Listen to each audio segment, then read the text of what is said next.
দৌলত খান মহিলা কলেজ, যে স্থাপিত 2008, প্রতিষ্ঠাতা জনাব মোহাম্মদ আমিরুল ইসলাম।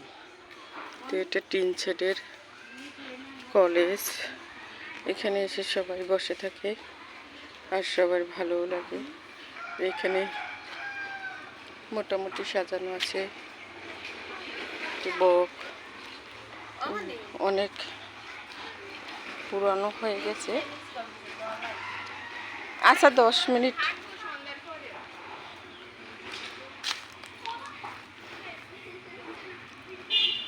যে ঘোড়া সাজানো আছে, পরিবেশটা বেশ সুন্দরই আছে। আর এই যে বাচ্চারা খেলতেও আছে মাঠে। এখানে ছাগল বাঁধা আছে, ঘাস খাচ্ছে, পাশে রাস্তা।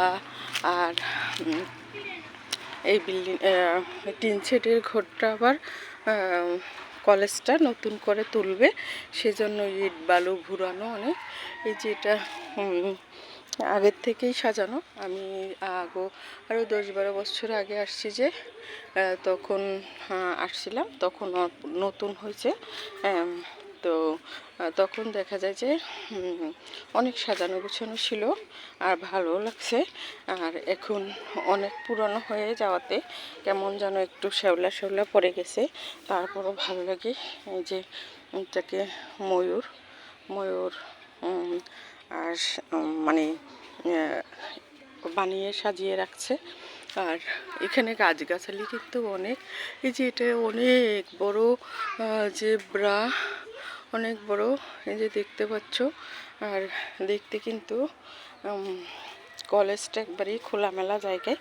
আর যারা কাছে ভর্তি হতে চায়, আশেপাশের মেয়েরা দূরে যেতে চায় না, ছেলে মেয়েরা, তারাই এখানে ভর্তি হয়। আর না হয় অনেকে ভোলা কলেজে গিয়ে ভর্তি হয়। আর এটা যেহেতু কাছে বসে, কাছের কলেজে যদি ইন্টার পাস করা যায় সেটা তো অনেক ভালোই। আর এই যে ইট বালু মাটি মানে এক জায়গায় রেখে দিয়েছে, তো সেজন্য এটা আবার নতুন করে বিল্ডিং তুলবে নাকি 3 তলা।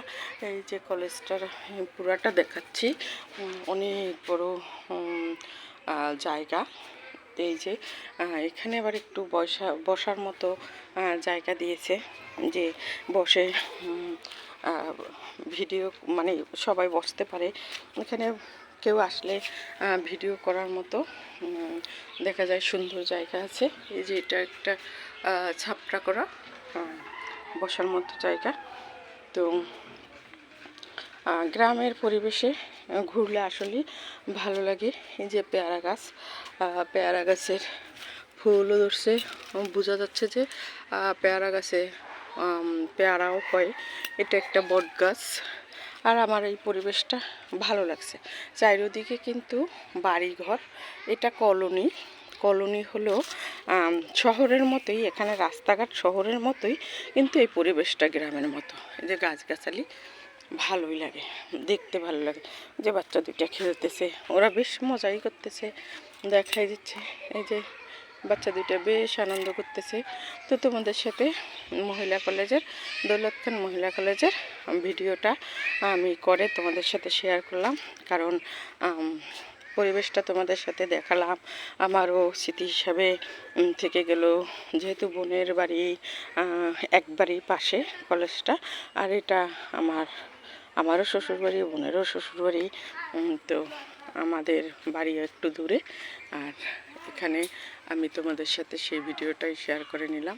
সবাই ভালো থাকো, সকলের জন্য শুভকামনা রইল। আবার কথা হবে, দেখা হবে অন্য কোনো ভিডিও নিয়ে। সে পর্যন্ত সবাই ভালো থাকি।